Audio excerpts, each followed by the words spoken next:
Across the top of our globe stretches the vast but little-known region we call the Arctic, a snow-covered roof on a green, growing world. This great white wilderness is the place of our story. To these northern solitudes have come many gallant men, and these are the people of our story.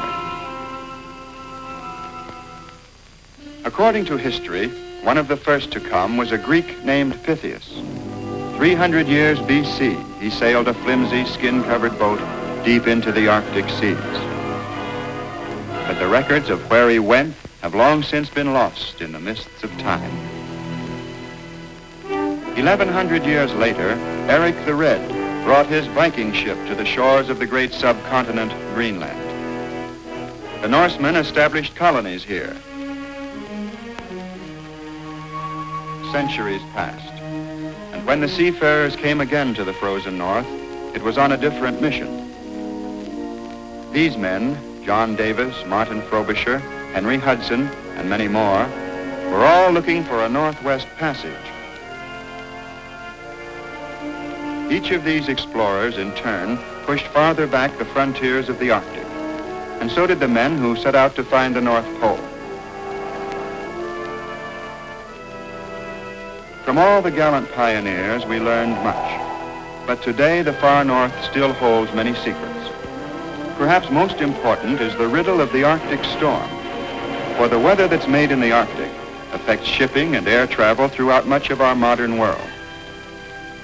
And so the United States, Canada, and Denmark have set up weather stations through all this vast area. And to supply them, here at Thule, on the northwest coast of Greenland, an operational center has been established. In winter, the polar pack ice freezes solid to make Thule inaccessible by sea. Even in summer, keeping these ice-choked waters open for shipping is a tough and a dangerous job. But now it's late June, and below the fringe of the polar pack, a gallant lady once again heads north to Thule and to war. This is the West Wind of the United States Coast Guard, a modern icebreaker. But her job is much too big for any one ship alone. So in our story, the icebreakers and their personnel will represent all such ships and men in the United States Navy and the Coast Guard as well.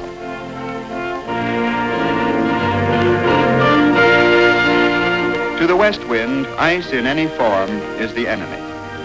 This year, the first sign of ice is encountered well below the Arctic Circle. These small scattered pieces are called brash ice.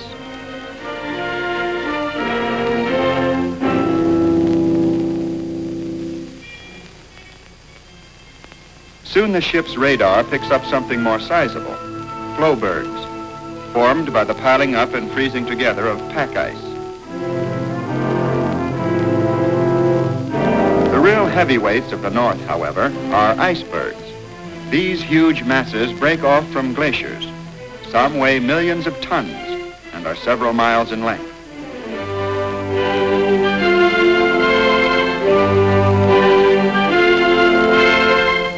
Like an array of glittering palaces they stand, the matchless architecture of the Arctic.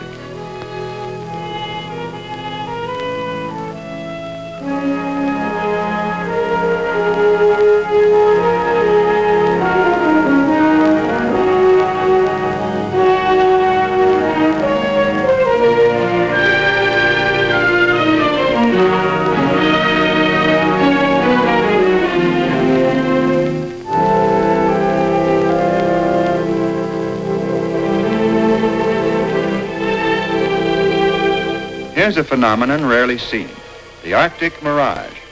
These massive ice formations are freaks of reflected light. The real icebergs lie far beyond the horizon. When the west wind arrives at the lower fringe of the polar pack, it's time to begin a daily ice reconnaissance. This is a job for the birdmen, the helicopter pilots. There are 2 copters aboard, but only one is operated at a time. The other stands by for any emergency.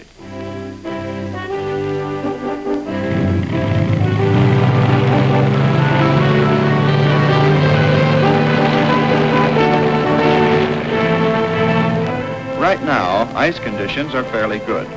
So these flights are more or less warm-ups for the heavier going in the days ahead.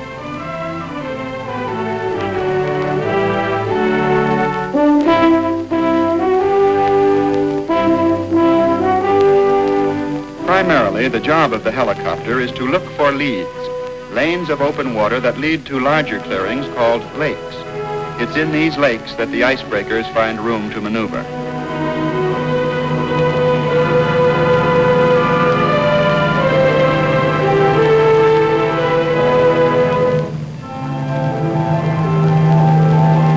When a helicopter comes in for a landing, it's a critical time. Still, these experienced pilots manage to make it look easy.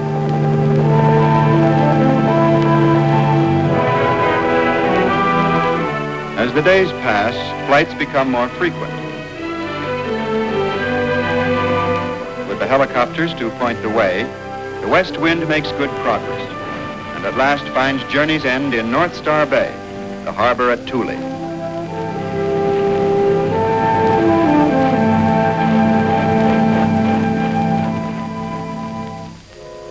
The story of Thule Air Base is the story of a modern miracle. In this mammoth enterprise, $300 million have already been invested.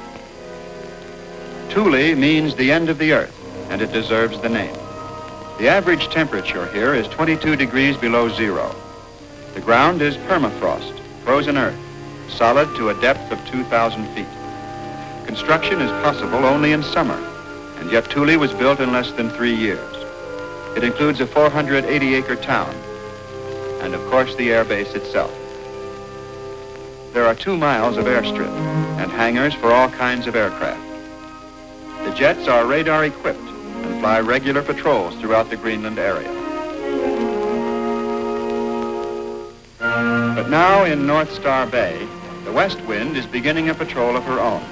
She's clearing the ice-choked harbor for incoming supply ships.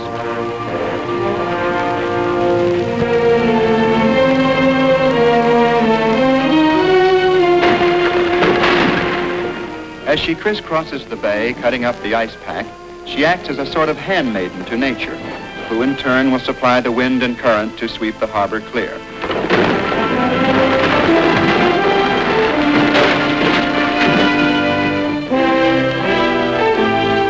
Up from New York, escorting a convoy, comes the east wind, another Coast Guard icebreaker. Working as a team, the 2 icebreakers protect the thin-hulled cargo ships from any damaging contact with the ice.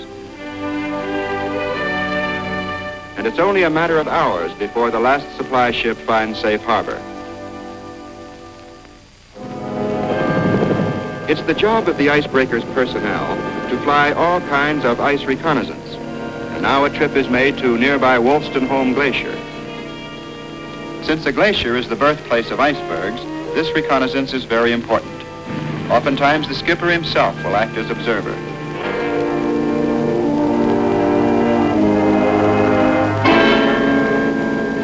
The icebergs are formed as the forward wall breaks off in huge chunks. Drifting south, the frozen mountains menace shipping all along the eastern seaboard. A trained observer, however, can learn a great deal from these ever-changing cracks and crevasses. He can estimate the size of the icebergs to be, and even foretell their time of birth.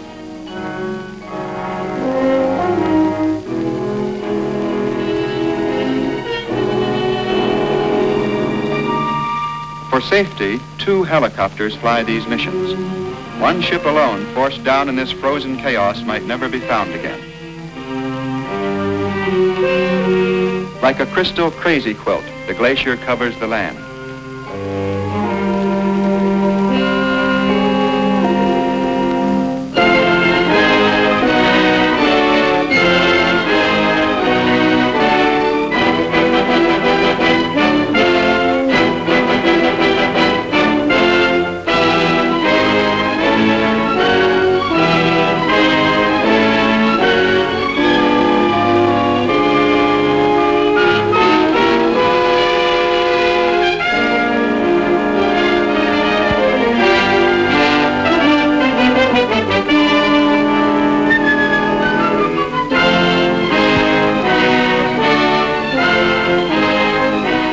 The Wolstenholme is only one of Greenland's many glaciers. Altogether, they dump thousands of icebergs each year into the northern sea lanes.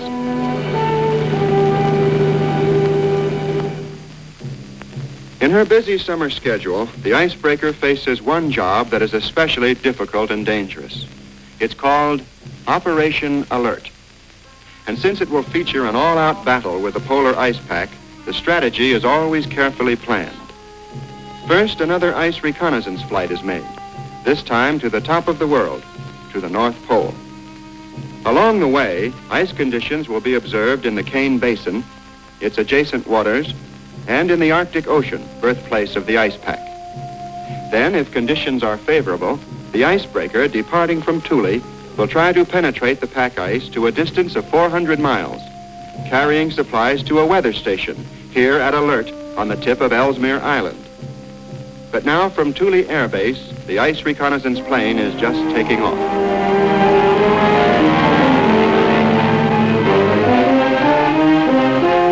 Flying north over the Kane Basin, brief glimpses through the clouds indicate the polar pack is breaking up, a favorable sign.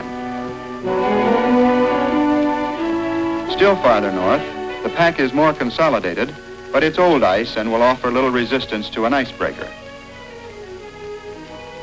In the next 100 miles, however, an ominous pattern of pressure ridges begins to appear.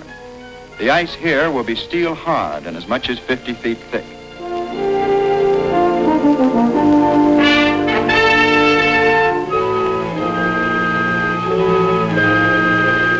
On the way to Alert lies the world-famous Humboldt, largest of all glaciers, 50 miles across.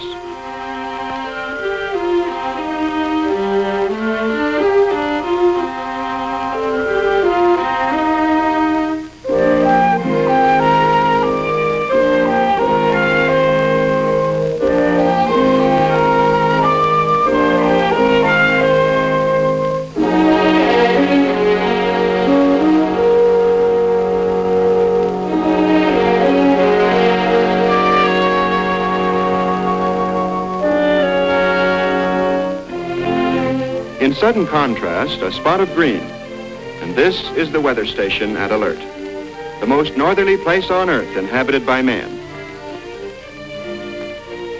Its tiny harbor, Dumbbell Bay, is frozen solid. Still, the icebreaker must make every effort to get through, for the station is in urgent need of the heavy supplies that can be brought in only by ship.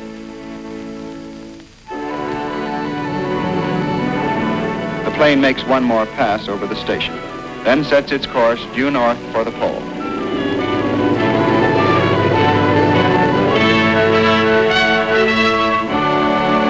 From here on, there will be no more land, only the great ice cap formed by the frozen waters of the Arctic Ocean. Sometimes the cap will split apart, and in theory at least, a ship could sail across the top of the world.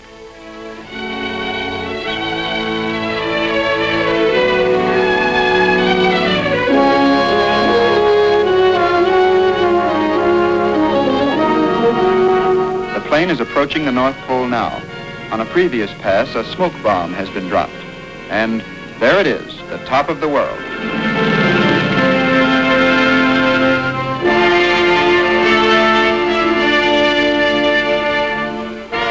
Soon, like dark sentinels, the rocky walls of Greenland. And then, Thule Airstrip. Although the ice report is unfavorable, it's now or not at all. In a matter of hours, the east wind is loaded with supplies, and with the west wind standing by, she takes departure from North Star Bay, bound for Alert. At first, the signs couldn't be more favorable. The sky's blue and sunny, the waters open and clear. There's even a farewell committee of frolicking walrus to see the ship off and on its way.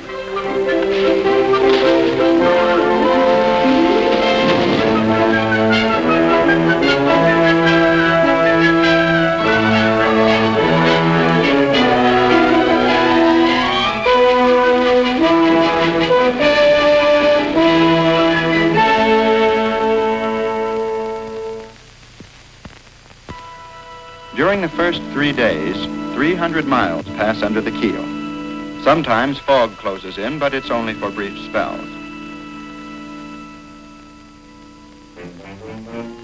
At the edge of the pack ice, up from his watery cellar, comes a polar bear. And for the benefit of the visitors, he demonstrates his own version of ice breaking.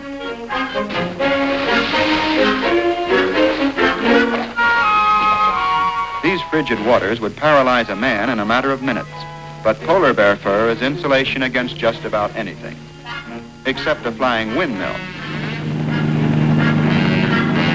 To get out of the draft, he decides to take cover under a nice warm ice floe.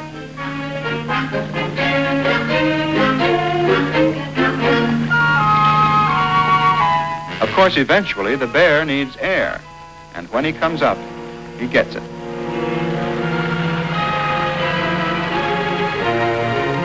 Aboard ship, all hands turn out to watch as Bruin suddenly changes his tactics and decides to play follow the leader.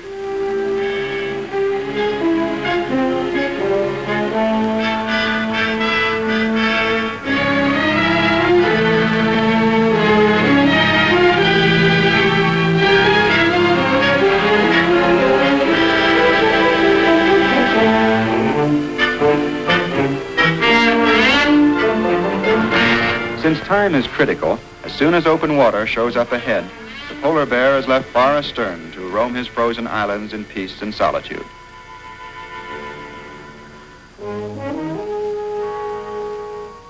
When the icebreaker enters Lincoln Bay, just 30 miles southeast of Alert, the ice pack closes in solid to bar any further progress. But now a helicopter report indicates that along the western shore, a good lead is beginning to open up.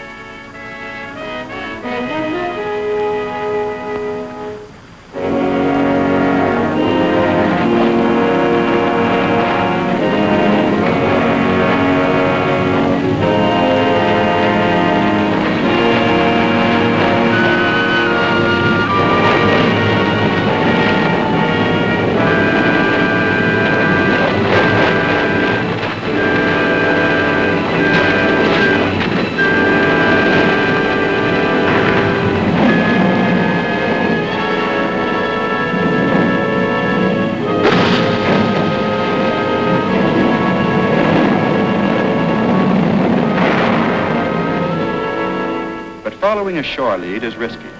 Should the lead close, the ice could drive the ship onto the beach and leave her stranded and helpless. When the east wind tries to round King Frederick Point, it almost happens here. The icebreaker comes to a dead end, and real trouble is in the making.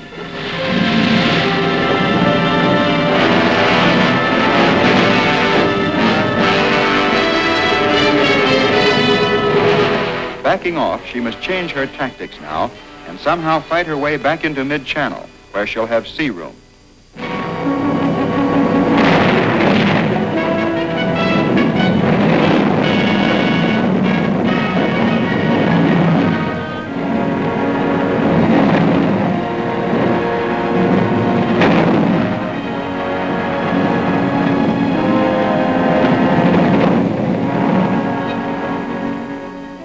It's the job of the stern watch to warn against any loose chunks of floating ice that might damage the propellers.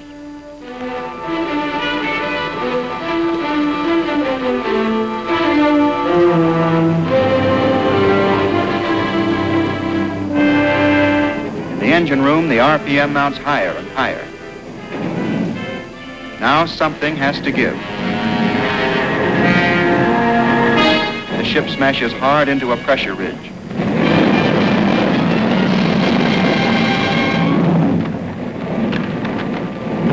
When she slides off again, a propeller blade has been sheared off, and through the 2-inch tensile steel plates of her bow, a gaping 6-foot hole has been ripped.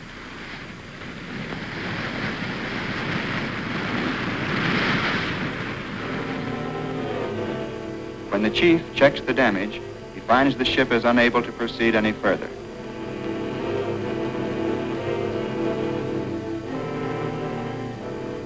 And so, a call for assistance goes out. Helpless, beset in the ice, now there's nothing to do but wait and keep the pumps going around the clock to control the water.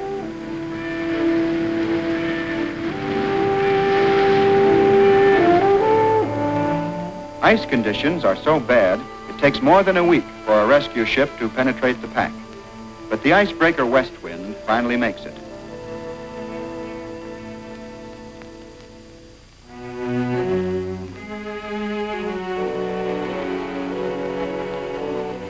The decision is to carry on. The relief ship will take over and make one more attempt to reach alert. And so for the next 17 hours, a transfer of supplies is made.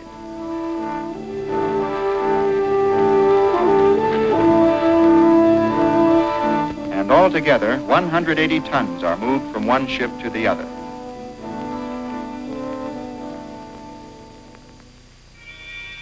Under a midnight sun, the job is finally finished. The east wind sets her course for home port in Boston, while the west wind, with only 30 miles to go, pushes on toward alert.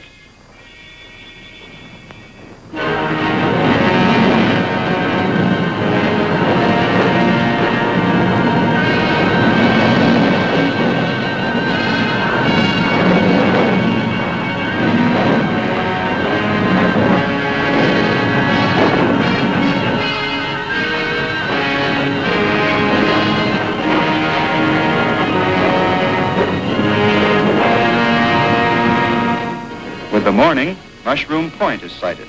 It marks the entrance to Dumbbell Bay. Only 10 miles to alert. But now a stroke of bad luck. Mechanical failure forces one of the helicopters down on the ice.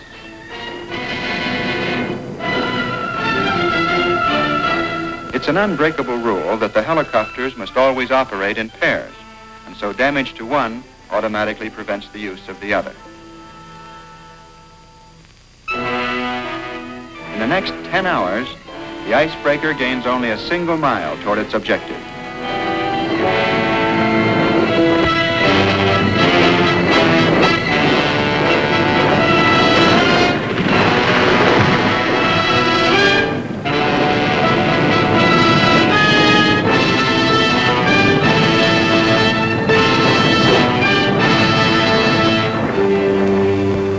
The daylight hours are getting shorter now. A sign that the dreaded Arctic winter is closing in.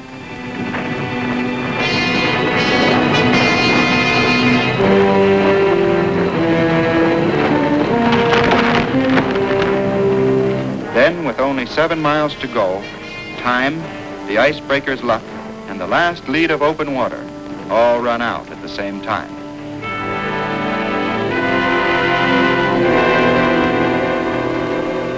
With the dawn, the long, gallant battle is over. The Arctic has won. But the men of the West Wind don't give up easily. In the steel-hard polar ice, poles are scooped out. And dynamite is lowered into the ice pack.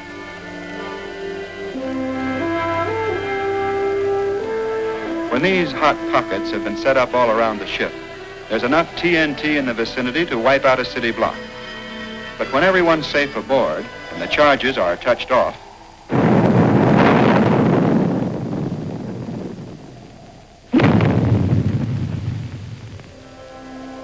a few dimples appear in the face of the ice pack, nothing more. The ship doesn't even move. But an icebreaker has a way of moving herself, a trick she reserves for emergencies like this. On each side of the ship are healing tanks that hold 20,000 gallons of water each. Special instruments record the flow of the water as it's pumped from one set of tanks to the other. In this way, a rocking motion is set up, which will sometimes break the ship free.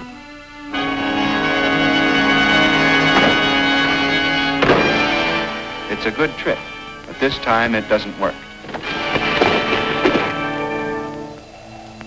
It looks like the icebreaker will be here for a long time, perhaps the entire winter.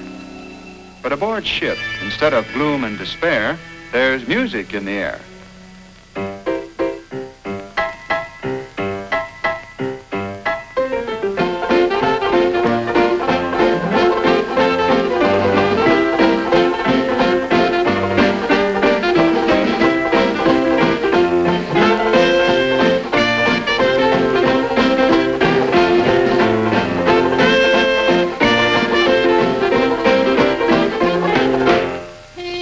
So the big freeze-up begins on a light-hearted note. and the crew plans to make the most of their enforced vacation. There's plenty of food aboard, and the supplies in the PX are only the appetizers. The real victuals are to be found in the ship's galley. The larder of an icebreaker is always well stocked for any emergency. The food is of the best, and it's well prepared. Well, anyway, well done. Now there's plenty of time for hobbies. And best of all, there's hardly any work, just a few odd jobs here and there. It isn't long, though, before time begins to drag, and the thoughts of the men turn toward home.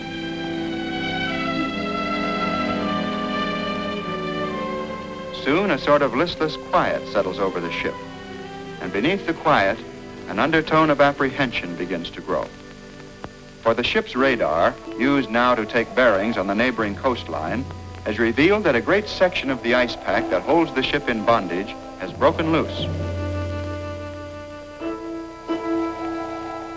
The icebreaker has already been carried some 14 miles south of its former position, and there's a constant danger that a change of wind and current will sweep the enormous floe and the ship into the limitless reaches of the Arctic Ocean. There, a helpless derelict, with the long winter night closing in, rescue might become impossible, even by air. Aboard ship, the tension increases with each passing day. And around the clock, the deck watch keeps a constant vigil, ever alert for the slightest tremor that would indicate a break in the ice. Instead, he hears quite a different sound. It comes from the ship's chapel. Lead us not into temptation, but deliver us from evil. For thine is the kingdom, and the power, and the glory, forever and ever. Amen. Of course, the icebreaker has not been forgotten by the outside world. All vital needs of the crew are supplied by a special airlift, with the Canadian government cooperating. Today's flight brings a shipment of medical supplies to restock the ship's pharmacy.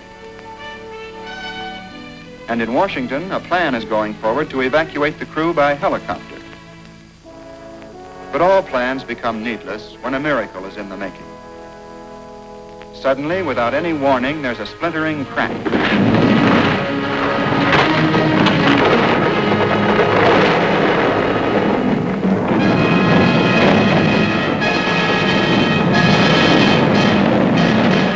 A lead opens, and another.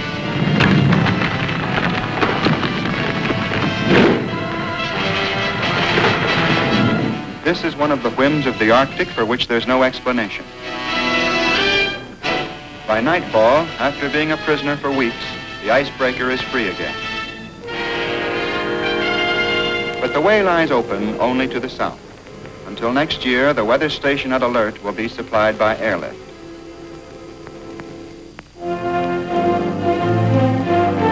Proud, undaunted, a gallant lady makes an orderly retreat. She's lost the battle, but not her fighting heart. Next year, she'll return again to this Arctic place, and next year her story may have a different ending. For in the long, bitter conquest of the North, the final victory has yet to be won.